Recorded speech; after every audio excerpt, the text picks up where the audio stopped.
Selamat pagi pemirsa, perbuatan niretika yang dilakukan mantan Ketua KPU telah menodai proses pembangunan demokrasi di Indonesia. Rakyat bersusah payah membangun demokrasi di Indonesia, tetapi pihak penyelenggara malah berperilaku sebaliknya. KPU harus diisi figur berintegritas agar tidak jadi benalu. KPU juga perlu berbenah total mengembalikan kepercayaan publik sekaligus memastikan demokrasi berjalan baik dan adil. Inilah editorial Media Indonesia edisi Kamis 11 Juli 2024 dengan tema Buktikan KPU Bukan Benalu. Bersama saya Iqbal Himawan. Anda juga bisa berpartisipasi dan berinteraksi melalui telepon interaktif di nomor 021 583 99 100. Dan pagi ini sudah hadir bersama saya anggota Dewan Redaksi Media Group Jaka Budi Santosa. Mas Jaka, selamat pagi. Selamat pagi, Iqbal. Sebagai media yang juga kita selalu mengawal jalannya demokrasi, juga kita sebenarnya agak sedih dan tersinggung ya dengan kejadian yang menimpa Ketua KPU ini. Nanti kita akan bahas soal itu, Mas Jaka, tapi sebelumnya kita akan membahas topik utama menjadi headline dalam Harian Media Indonesia pada pagi hari ini. Pemirsa, Anda bisa cek baik versi cetak maupun versi e-paper. Yang pertama, kelas menengah kian terhimpit. Nah, ini terkait dengan rencana pengetatan pembelian BBM subsidi. Meskipun ini belum diputuskan dan baru akan dirapatkan, tapi kelas menengah sudah harap-harap cemas begitu ya. Istilahnya mereka bayar pajak lebih banyak, tapi subsidi yang mereka lebih terbatas jika dibandingkan kelas bawah. Ya kan, posisi kelas menengah di negara kita kan dalam posisi yang tidak enak ya. Posisi yang terjepit. Kaya tidak, miskin juga tidak. Karena tidak masuk tergolong miskin, makanya dia tidak masuk dalam program-program pelindungan sosial. Nah, kalau umpamanya nanti itu betul harga BBM atau alokasi BBM bersubsidi itu dibatasi per 17 Agustus, yang pasti mereka akan semakin terhimpit. Mereka, beban hidup mereka akan semakin berat karena kalau dengan pembatasan BBM bersubsidi pasti akan berdampak ke kebutuhan-kebutuhan lain kan. Pengeluaran mereka juga pasti akan lebih besar, sementara pemasukan atau penghasilan mereka segitu-segitu aja. Bahkan di beberapa banyak tempat atau banyak orang yang justru penghasilannya berkurang karena perusahaan-perusahaan dalam situasi yang tidak bagus juga. Jadi ini adalah sebuah kabar buruk bagi kalangan kelas menengah. Iya, bayar pajaknya lebih banyak. Bayar pajaknya lebih banyak, tetapi ya dia lepas dari perlindungan sosial. Kalau rakyat yang miskin, dia mendapatkan bansos, PLT, segala macam sudah.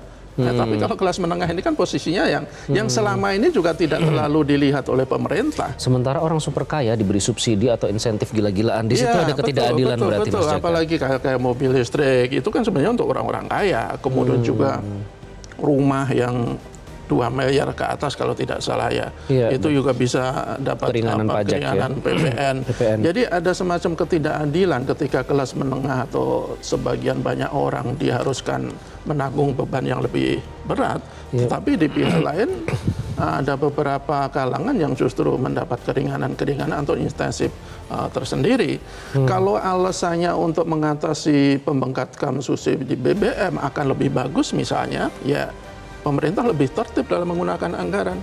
Banyak kan yang meminta pemerintah itu tidak terlalu jor-joran pada proyek-proyek yang tidak terlalu mendesak, misalnya proyek mercusuar yang hanya mewakili ambisi pribadi tetapi tidak memperhatikan kepentingan rakyat misalnya. Jadi sebenarnya masih bisa berhemat dari sisi itu, tidak harus dengan cara mudah, dengan cara yang gampangnya membatasi subsidi BBM. Dan ini memang belum diputuskan, tapi ada saran justru distribusinya harus diperbaiki ya berarti. Ya, bahkan ada yang bilang ini tanda-tanda sebenarnya BBM akan dinaikkan harganya, tidak hanya pembatasan. Kayak Faisal Basri itu kan menilainya seperti itu. Tapi ini tanda-tanda yang nyata bahwa nanti harga BBM itu akan naik. Akan naik. Kok ironisnya 17 Agustus di situ yang membuat kita semakin sedih.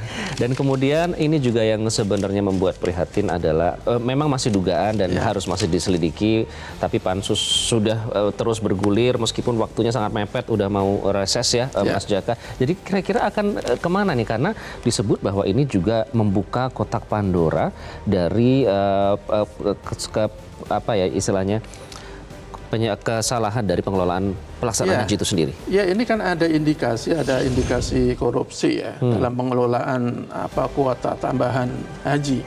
Tahun 2024 itu kan kita mendapatkan 20.000 kuota tambahan dari pemerintah Arab Saudi. Tetapi ada indikasi kuota yang sebenarnya 50% untuk jemaah reguler atau haji reguler itu dialihkan ke haji khusus. Haji khusus yang biayanya berlipat-lipat dibandingkan dengan haji reguler. Haji khusus yang mendapatkan fasilitas lebih banyak, dan yang paling penting tidak terlalu menunggu tidak terlalu lama dibandingkan haji reguler.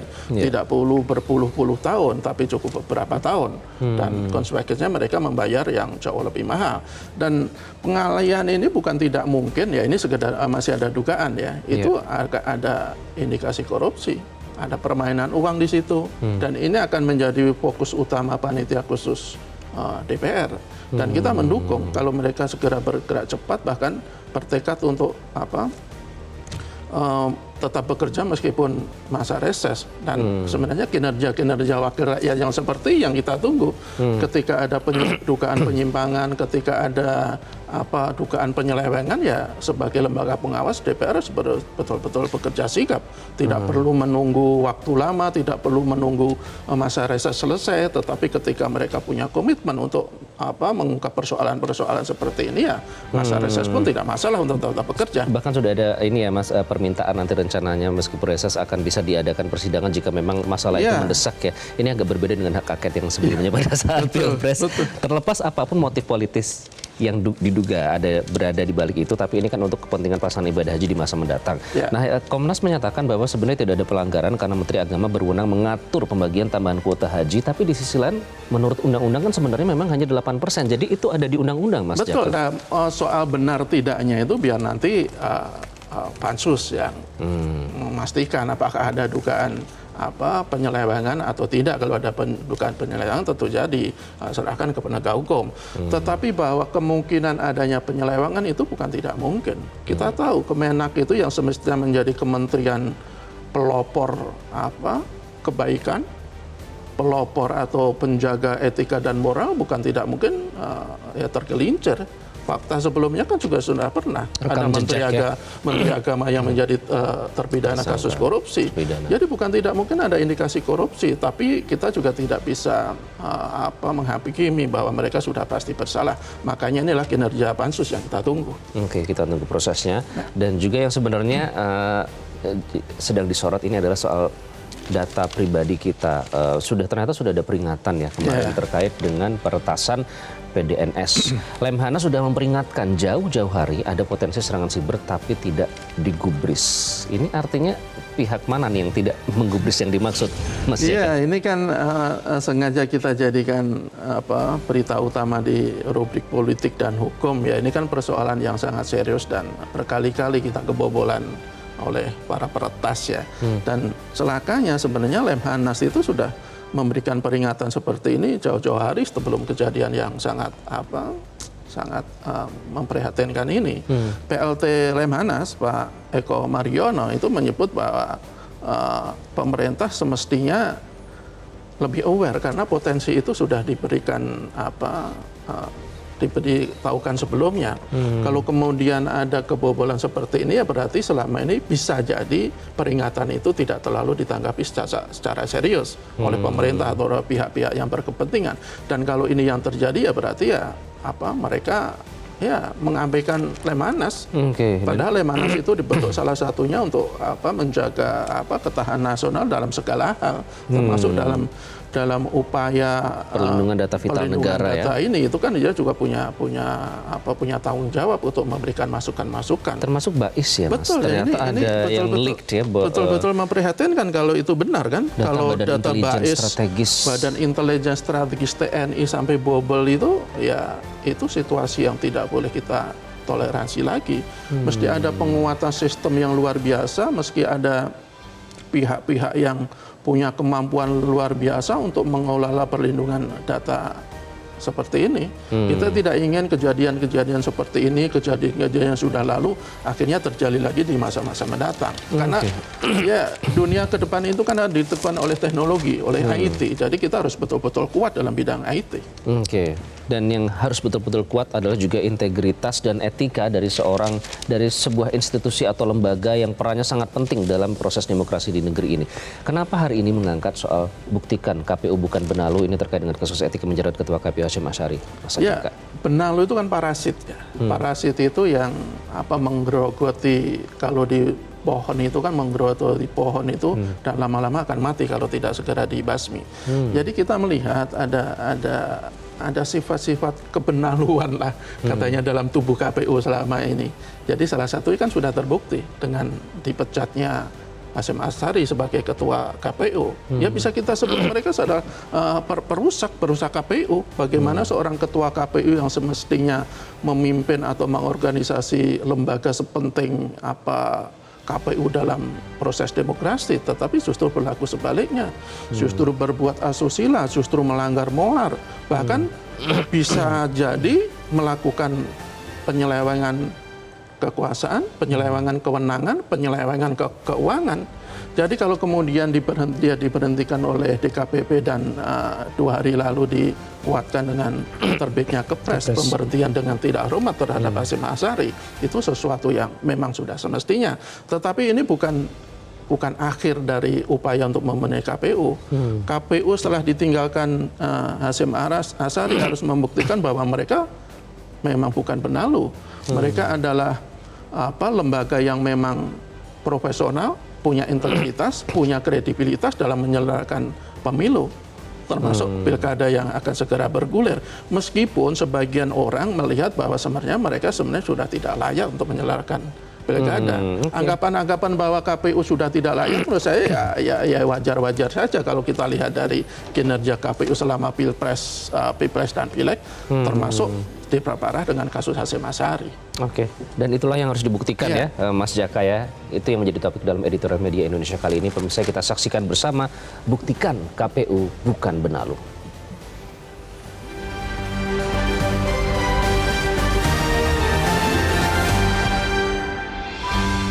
Buktikan KPU bukan benalu.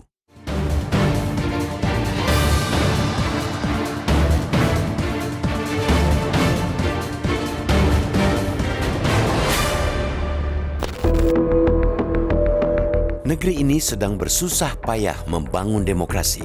Pembangunan itu dilakukan karena adanya kesadaran bahwa demokrasi adalah pilihan yang paling sesuai dengan aspirasi publik yang merindukan kebebasan, keadilan, dan partisipasi aktif dalam proses pemerintahan. Lebih dari itu, demokrasi adalah cara terbaik untuk mencapai kemajuan dan kesejahteraan bagi masyarakat luas. Itu sebabnya, sekalipun penuh tantangan, demokrasi sebagai the way of life dan the only game in town harus terus diperjuangkan. Jangan cuma rakyat yang dibebani tanggung jawab ini. Semua pihak mulai dari partai politik, DPR, lembaga kepresidenan, dan Komisi Pemilihan Umum atau KPU, baik di tingkat pusat hingga di level daerah, juga harus secara sadar membangun demokrasi. Amatlah ironis jika rakyat sudah berbondong-bondong mendatangi tempat pemungutan suara atau TPS untuk menunaikan hak pilih mereka saat pemilu atau pilkada, tetapi KPU selaku lembaga penyelenggara malah dihuni oleh komisioner yang berperilaku tercela. Hal itu sama saja mengkhianati partisipasi rakyat dan pada saat bersamaan semakin mengganggu upaya pembangunan demokrasi. Rakyat bersusah payah membangun demokrasi di Indonesia, tetapi pihak penyelenggara malah berperilaku sebaliknya. Betul-betul tak sedap. Oleh karena itu, kita harus mengingatkan KPU agar jangan menjadi benalu di negeri demokrasi. Perbuatan niretika Hasyim Asyari, Ketua KPU RI, yang dipecat oleh Dewan Kehormatan Penyelenggara Pemilu atau DKPP, jangan lagi terulang sampai kapanpun. Presiden Joko Widodo memang telah menandatangani Kepres nomor 73P tanggal 9 Juli 2024 tentang pemberhentian dengan tidak hormat Hasyim Asyari sebagai anggota KPU masa jabatan 2022-2027. Namun, itu baru langkah kecil menuju tahapan krusial selanjutnya. Presiden harus memastikan KPU diisi oleh figur-figur berintegritas yang fokus menyelenggarakan pemilihan umum secara nasional dan daerah. Jangan ada lagi komisioner KPU yang di sela-sela waktu dinas malah sibuk mencari cara untuk menggoda, merayu orang yang bukan pasangan sahnya, seperti yang terbukti dilakukan oleh Hasyim. Terkait dengan itu, mantan Menko Polhukam Mahfud MD mengusulkan kepada pemerintah dan DPR agar mengganti seluruh komisioner KPU. mereka dinilai sudah tidak layak menyelenggarakan Pilkada 2024, bahkan terindikasi memiliki gaya hidup mewah yang bisa berdampak kemana-mana. Ide mengganti seluruh komisioner KPU tentu sangatlah radikal dan pastinya amat berat untuk dilakukan mengingat tahapan Pilkada 2024 sudah berjalan. Namun, Joko Widodo tidak bisa begitu saja mengabaikan kritik bahwa faktanya kredibilitas Muhammad Afifuddin dan kawan-kawan sudah di titik nadir. Harus ada rencana kontingensi, juga strategi yang dirancang oleh kepala negara untuk membantu KPU merespons secara efektif atas kejadian atau insiden negatif yang saat ini sedang melanda. Kalau penggantian seluruh komisioner bukan jawaban yang tepat, publik kini bertanya, apa solusi jitu yang akan dihadirkan oleh Presiden? Di saat yang sama, publik juga mendesak penerus tongkat estafet atau pengganti Hasyim segera berbenah total untuk mengembalikan kepercayaan publik yang anjlok terhadap KPU sekaligus memastikan proses demokrasi berjalan dengan baik dan adil. Pilkada 2024 sudah di depan mata.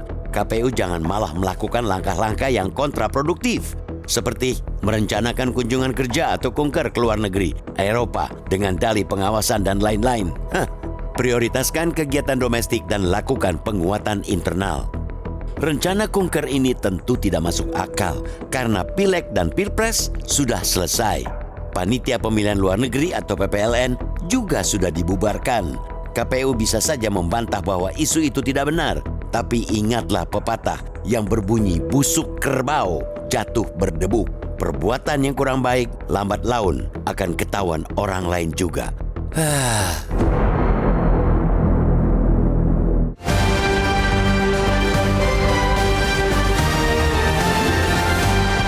Buktikan KPU bukan benalu. Itu yang menjadi topik dalam editorial media Indonesia kali ini. Kami akan hadirkan pembahasannya usai jeda. Tetaplah bersama kami.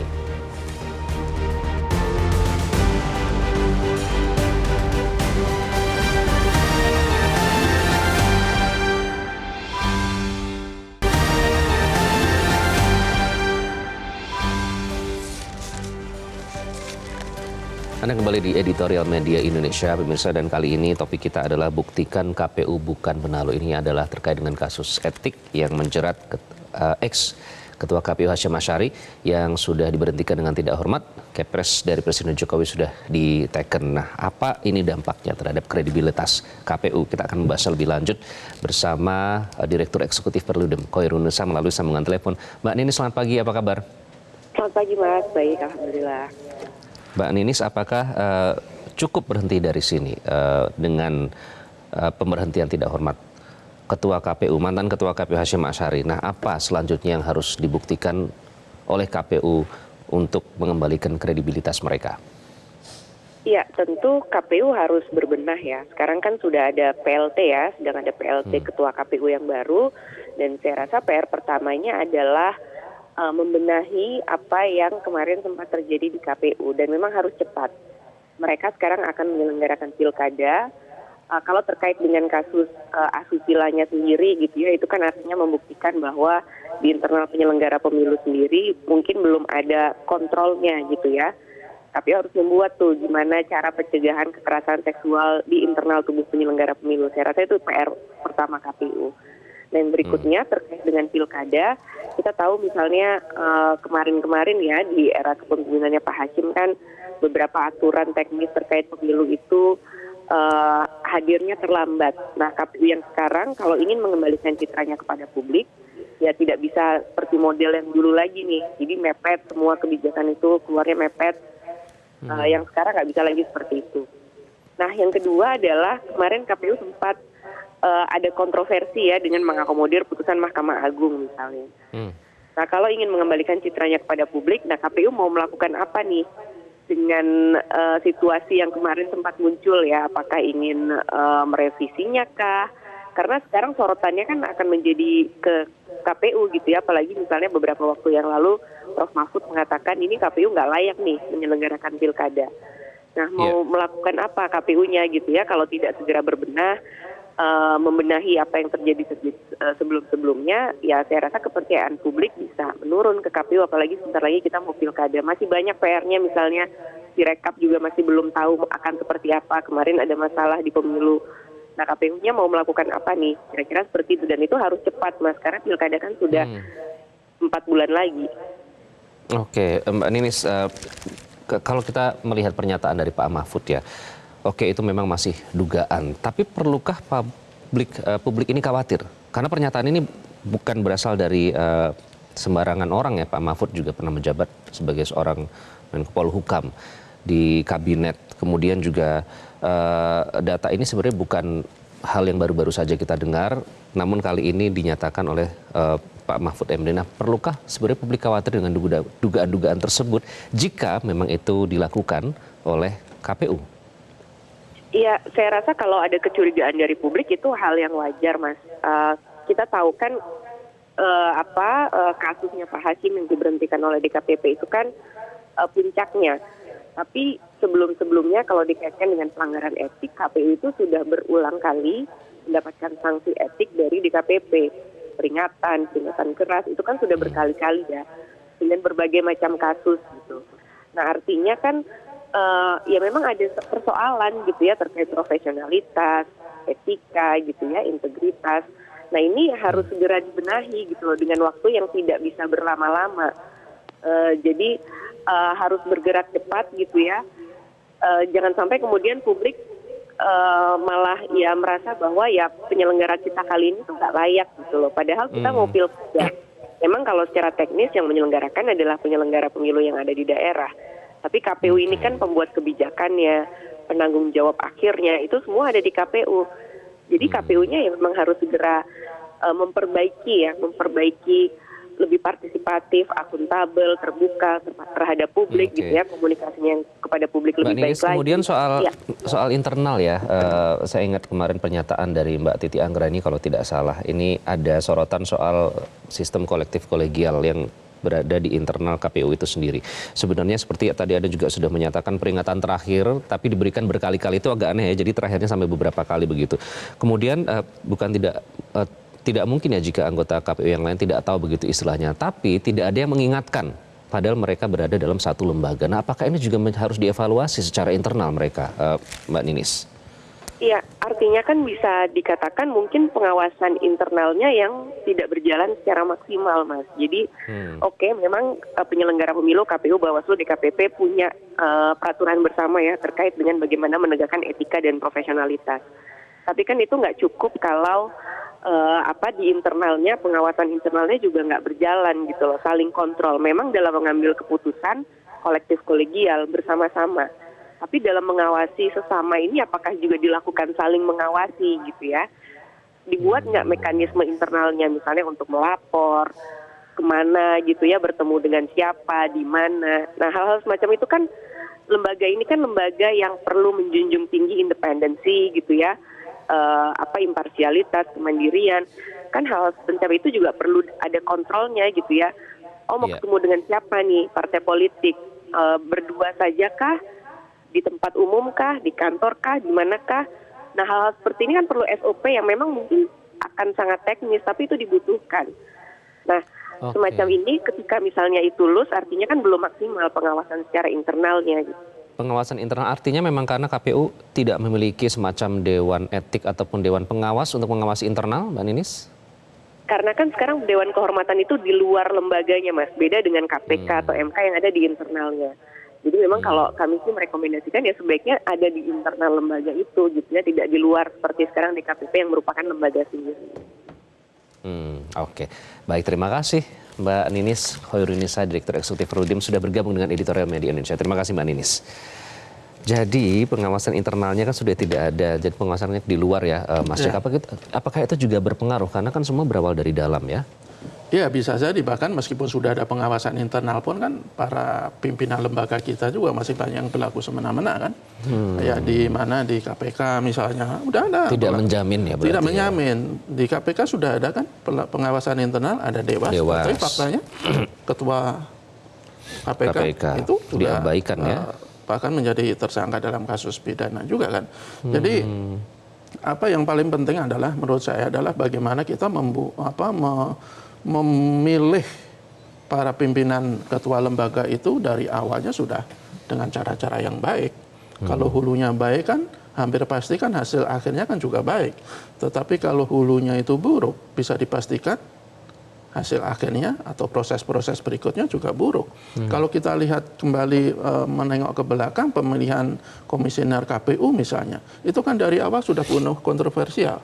Kalau kita lihat waktu pemilihan tim seleksi komisioner KPU 2022 sampai 2027 misalnya, itu kan banyak dipersoalkan waktu itu. Komposisi yang seharusnya dari wakil pemerintah itu 3, tetapi faktanya kan bisa dibilang 4 bahkan 5. Itu tim seleksi? Iya. Sementara ketua tim seleksinya juga menjadi sorotan karena dia adalah mantan anggota tim sukses Jokowi Ma'ruf. Bahkan saat menjadi ketua dia adalah berposisi sebagai deputi kepala staf kepresidenan. Jadi ada persoalan-persoalan yang dari awal yang menurut kami tidak bisa kita harapkan untuk menghasilkan komisioner-komisioner yang berintegritas dan berkredibilitas. Belum kalau kita melihat lagi proses berikutnya di fit and proper test waktu di DPR. Bagaimana mungkin ketika fit proper test belum selesai, tetapi nama-nama itu sudah beredar di masyarakat. Dan kok kebetulan, nggak tahu ini kebetulan atau memang kesengajaan, hasilnya itu sama persis. Sama persis, yang bocor itu dengan hasil yang diumumkan DPR kemudian setelah fit proper test selesai. Jadi kalau kemudian ada dugaan-dugaan, ada kekhawatiran bahwa pimpinan lembaga negara yang sangat penting seperti KPU, KPK, dan beberapa lembaga negara lain adalah desain dari awal, yaitu tidak salah. Dan ketika sudah ada desain dari awal, pasti ada kepentingan di situ. Itu yang kita khawatirkan dan kasus KPK misalnya, kasus terakhir kasus di KPU ini mengonfirmasi bahwa ya pemilihan pimpinan lembaga-lembaga negara itu masih perlu upaya luar biasa untuk benar-benar dilakukan pembenahan. Jadi dari akarnya ya, dari hulunya diurusin. Mas Jaka, saya ingin bertanya soal pembiaran. Apakah pembiaran, karena kan kita tahu tadi Mbak Ninis juga bilang ini sudah peringatan terakhir tapi dilakukan berkali-kali. Bukan sekali dua kali tapi sudah sering. Nah, apakah pembiaran ini juga berkontribusi untuk menurunkan kredibilitas KPU sebagai lembaga yang sangat penting dalam negara ini? Oh iya, kalau kita lihat kan banyak juga yang berpendapat begini, putusan DKPP itu tepat, tetapi terlambat. Seharusnya keputusan untuk memberhentikan dengan tidak hormat atau memecat Pak Hasyim itu sudah dilakukan jauh-jauh hari. Kalau dalam putusan-putusan berikutnya itu kan peringatan keras terakhir. Kalau tidak salah ada sekitar 4 bahwa Pak Hasyim ini terbukti melakukan pelanggaran etika, tetapi ya, sanksinya seperti itu, peringatan keras terakhir. Dan akhirnya kejadianlah seperti ini. Ya kalau semuanya dilakukan sejak awal, pembiaran itu tidak dipertahankan, penindakan tegas itu dilakukan dengan penuh kemauan dan keberanian, ya saya pikir persoalan-persoalan ini tidak akan terjadi. Tetapi kan faktanya sudah terjadi dan kita harus berpikir, harus menuntut KPU itu betul-betul memperbaiki diri, berbenah diri, bagaimana mereka tidak menjadi benalu seperti di editorial kita hari ini. Mereka harus betul-betul menjadi lembaga yang berguna bagi proses demokrasi, bagi proses pembangunan demokrasi kita, bukan malah sebaliknya menjadi musuh atau pengganggu proses demokrasi. Dan itu menjadi tugas para komisioner KPU yang tersisa sepeninggal Pak Hasyim. Artinya itu tugas semua komisioner, bukan tanggung jawab ketua saja, Mas Hasyim? Oh iya, tanggung jawab semua komisioner, meskipun ketua itu punya tanggung jawab yang lebih. Karena kan kemarin sebenarnya menggelitik publik adalah pada saat ketua KPU terjerat kasus itu, kemudian anggota KPU bilang itu masalah personal, jadi KPU tidak perlu meminta maaf. Mungkin itu yang menggelitik perasaan publik. Iya, betul. Dan tapi itu, bukan ketua saja yang bertanggung jawab sebenarnya. Iya, semua punya tanggung jawab besar. Dan kita kemarin juga bertanya-tanya, kok ketika seorang ketua KPU dinyatakan terbukti bersalah melakukan tindakan asusila, kok yang komisioner yang lain kok malah ikut berdiri di belakangnya Pada saat memberikan pernyataan saat di memberikan konversi. pernyataan, Pak Hasyim tidak meminta maaf. Dan jadi pertanyaan-pertanyaan publik itu akhirnya, loh ini komisioner yang lain ini apakah memaklumi dalam tanda kutip dengan perbuatan-perbuatan ketuanya selama ini. Jadi ini pertanyaan-pertanyaan yang harus dijawab oleh komisioner yang ada sekarang. Dan salah satu, bukan satu-satunya cara untuk menjawab itu adalah bekerja lebih baik, bekerja lebih profesional, bekerja lebih berintegritas, sehingga dia punya mengembalikan lagi kredibilitas dari publik yang sampai yang sekarang tidak jelas kemana. Jadi tidak gampang KPU itu untuk memulihkan citranya, untuk memulihkan muruahnya di tengah-tengah situasi seperti ini, apalagi pilkada sebentar lagi selesai dan waktunya juga tidak terlalu lama, jadi perlu upaya yang luar biasa keras bagi komisioner KPU. Kita nanti tanya penelpon ya, Mas Jaka. Nanti kita akan mendengar pendapat dari Anda. Nanti kami akan berikan kesempatan melalui sambungan telepon. Namun kami harus jeda terlebih dahulu. Tetaplah bersama kami di Editorial Media Indonesia.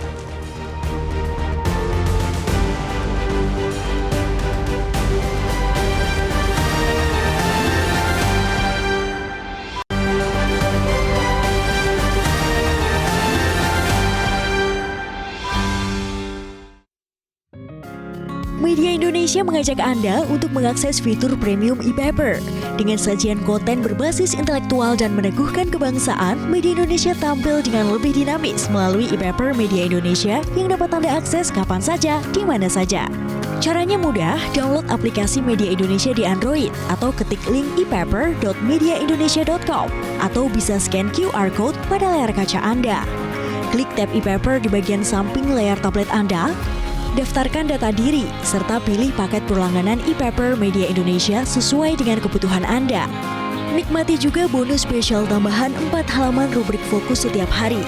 Semua bisa Anda dapatkan hanya di e-paper Media Indonesia. Untuk informasi lebih lanjut, hubungi customer service di nomor 0811 1201 2018 atau kunjungi media sosial @Media Indonesia. Media Indonesia, referensi bangsa.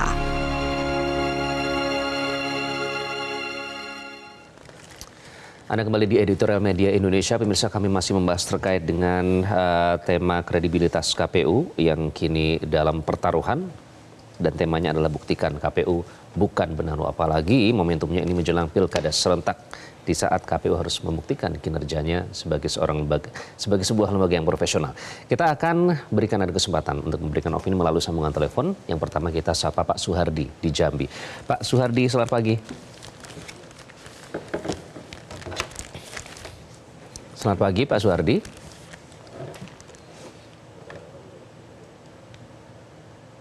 Baik, kita coba sapa lagi Pak. Baik, kita ke penelpon selanjutnya, ada Pak Bion di NTB. Pak Bion, selamat pagi.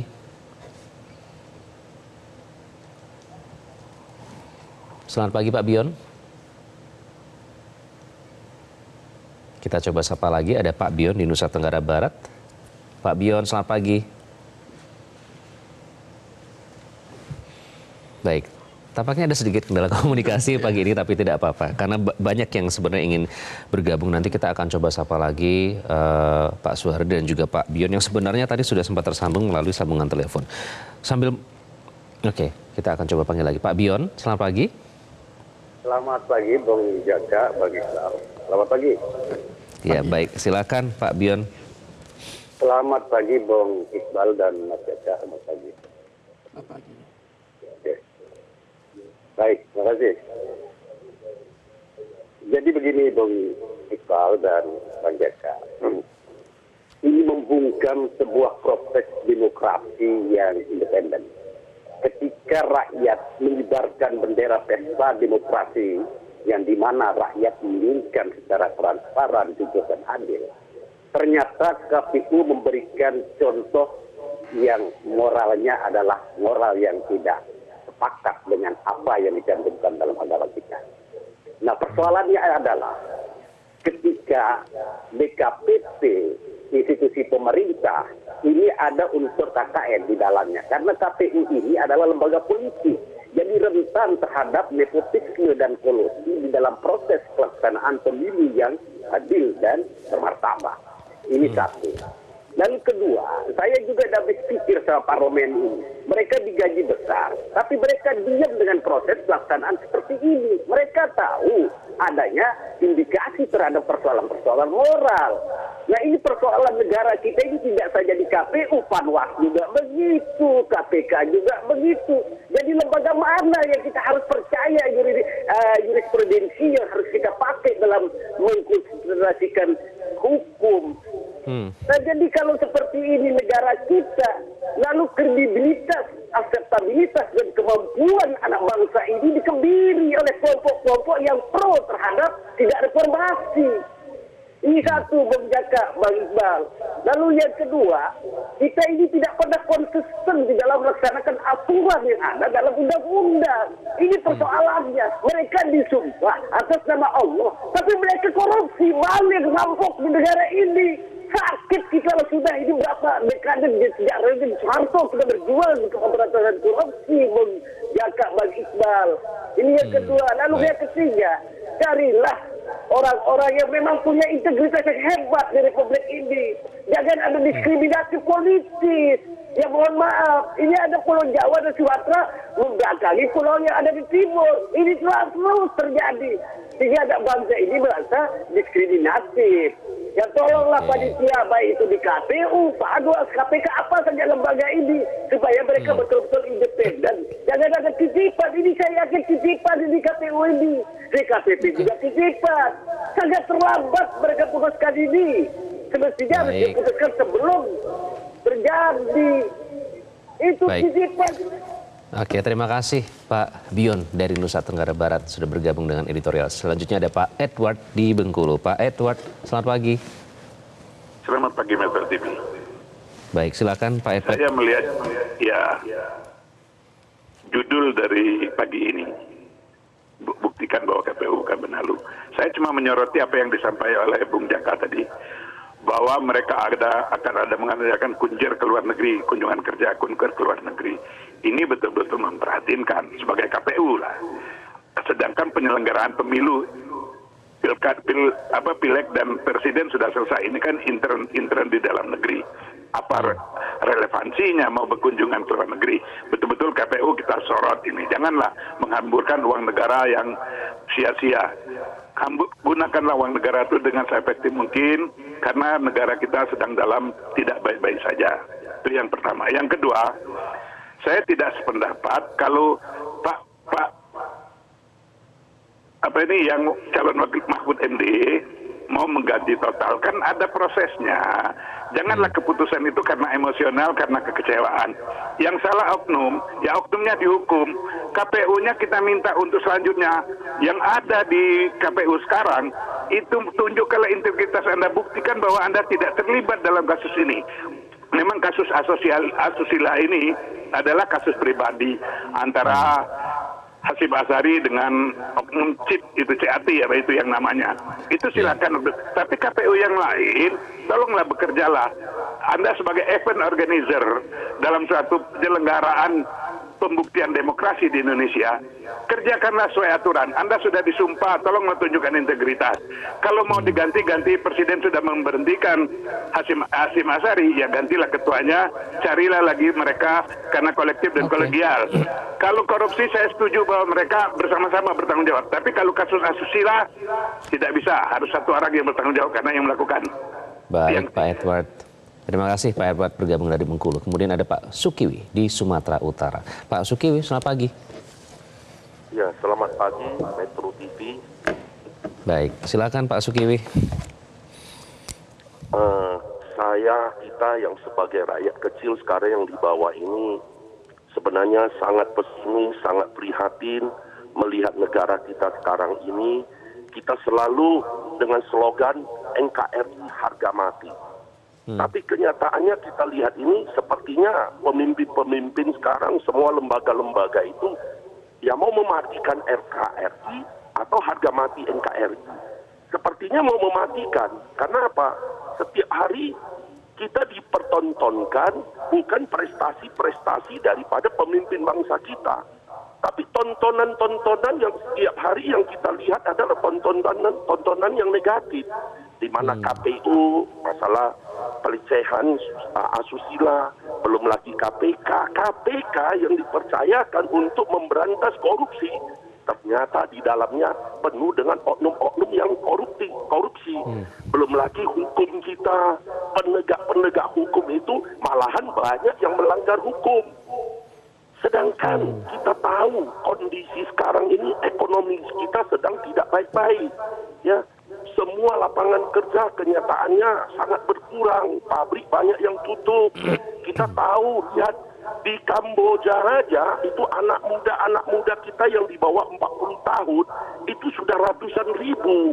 Ini di kota Medan, kami sekelilingnya, sekitar kota Medan, sudah hampir nggak ada anak muda lagi kita lihat. Semua tamat SMA, nggak berpikir kuliah, langsung berangkat Kamboja. Tamat SMA, tanya nggak kuliah, nggak ke Kamboja. Mau dia itu suku Tionghoa, mau dia itu suku Batak, mau dia suku Karo, Jawa, itu berangkat mereka semua ke Kamboja. Di sana kerjanya apa? Kita sedang heboh semua. Jadi kondisi ini kalau pemimpin kita masih seperti yang benalu-benalu, bukan menjadi prestasi-prestasi untuk kemajuan bangsa ini. Mau kemana negara ini kita bawa?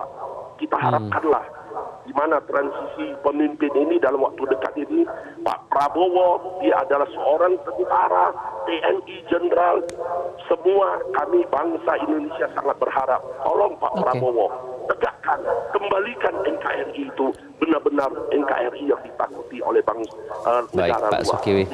Terima kasih. Pak Sukiwi dari Sumatera Utara bergabung dengan Editorial Media Indonesia. Dan pemirsa, kami akan bahas usai jeda. Kami akan kembali sesaat lagi. Tetaplah di Editorial Media Indonesia.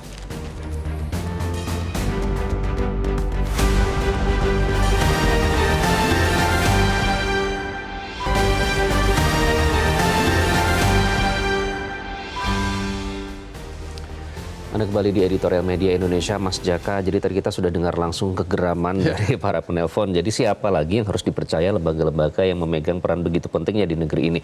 Artinya ada pelanggaran sumpah jabatan di situ. Ketiadaan integritas. Nah, kemudian ini pertanyaannya dalam memilih selanjutnya yang akan menggantikan peran ketua KPU, ini artinya harus diurut lagi ke belakang, latar belakang, dan jangan diskriminatif. Ya, dan yang pasti jangan sampai ketua KPU atau komisioner KPU yang lain ini memerankan sebagai orang yang mendapat pesanan kepentingan tertentu. Jangan sampai itu titipan, menurut saya yang paling penting. Dan caranya apa? Ya laksanakan tugas sesuai tupoksinya, sesuai tugas dan wewenangnya, dengan menyelenggarakan, kan masih ada banyak tugas yang diemban oleh KPU. Untuk level pusat misalnya, mereka kan masih menindaklanjuti putusan-putusan MK kan, seperti hasil sengketa pileg kemarin. Kemudian untuk pilkada daerah yang 3-4 bulan lagi, tugas KPU pusat kan mengkoordinasi dan mengendalikan agar pilkada ini bisa berjalan sesuai dengan rel-rel demokrasi. Jangan sampai kejadian-kejadian di Pilpres misalnya yang oleh sebagian banyak kalangan dianggap sebagai ajang pesta pora intervensi, ajang pamer ketidaknetralan, ajang keberpihakan dari para aparat, itu jangan sampai terjadi lagi di pilkada. Karena kalau itu yang terjadi dan KPU tidak bisa mengatasi hal itu, ya citra mereka tidak akan bisa dipulihkan. Dan kalau kita lihat dari pendapat dari beberapa penelpon, Pak Bion, Pak Edba, Pak Sukiwi, itu kan dia sudah betul-betul marah, geram dengan perilaku para pimpinan lembaga negara kita. Apalagi kalau kita betul ya itu apa yang disampaikan kemarin oleh Pak dari PDIP di DPR itu, yang katanya malah KPU akan melakukan perjalanan lagi ke luar negeri, ke Eropa. Sementara PLN sudah dibubarkan, sementara pemilu dan pilpres itu sudah tidak lagi, yaitu sama sekali tidak masuk akal. Dalihnya pengawasan, katanya. Pengawasan apa yang diawasi? Kalau untuk di luar negeri orang udah selesai. Dan inilah hal-hal yang seperti ini yang membuat masyarakat itu menjadi semakin tidak percaya dengan KPU dan lembaga-lembaga negara lain. Bukan itu prioritasnya berarti, Mas? Iya, prioritas mereka kan Pilkada. Pilpres sudah selesai, ya fokus dong ke pilkada, fokus dong dengan aturan-aturan yang mesti disegerakan agar pilkada itu bisa berlangsung demokratis. Kata Mbak Ninis jangan mepet-mepet lagi Jangan ya. mepet-mepet lagi, jangan melakukan penafsiran-penafsiran yang demi kepentingan tertentu. Kalau kita lihat selama ini kan banyak kejadian-kejadian yang diduga dinilai seperti itu kan. Kemarin sebelum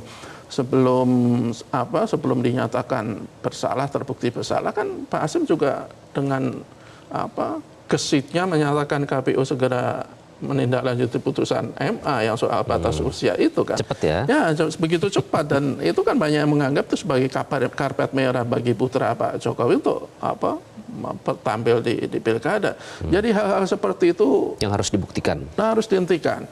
Bekerjalah profesional, jangan menunjukkan kemewahan-kemewahan sebelumnya seperti yang banyak diungkap oleh banyak kalangan termasuk DPR. Mereka juga nyewa jet pribadi, katanya alasannya untuk ke daerah-daerah yang terpencil, tapi ada bukti mereka menyewa jet pribadi ke Denpasar, Bali. Denpasar, Bali atau Bali kan bukan daerah terpencil. Hampir setiap jam boleh kita katakan ada penerbangan komersial. Kenapa harus menyewa jet pribadi? Kan persoalan-persoalan seperti itu yang justru membuat antipati di masyarakat. Mereka sudah mendapatkan gaji yang luar biasa besar. Baik. Mereka mendapatkan fasilitas yang luar biasa mewah. Ya tunjukkanlah bahwa mereka itu Saatnya tidak membuktikan, sia-sia digaji oleh rakyat. Baik, terima kasih Mas Jaka. Sama-sama, Iqbal. Dan pemirsa, Pilkada 2024 sudah di depan mata. KPU jangan malah merencanakan kunjungan kerja ke luar negeri. Kunker pasca gelaran Pileg dan Pilpres tidak masuk akal. Prioritaskan kegiatan domestik dan lakukan penguatan internal. Meski isu ini bisa saja dibantah, namun KPU perlu ingat perbuatan yang tidak baik lambat laun akan terkuak. Saatnya buktikan KPU bukan penalu. Terima kasih Anda sudah menyaksikan Editorial Media Indonesia. Saya Iqbal Himawan. Sampai jumpa.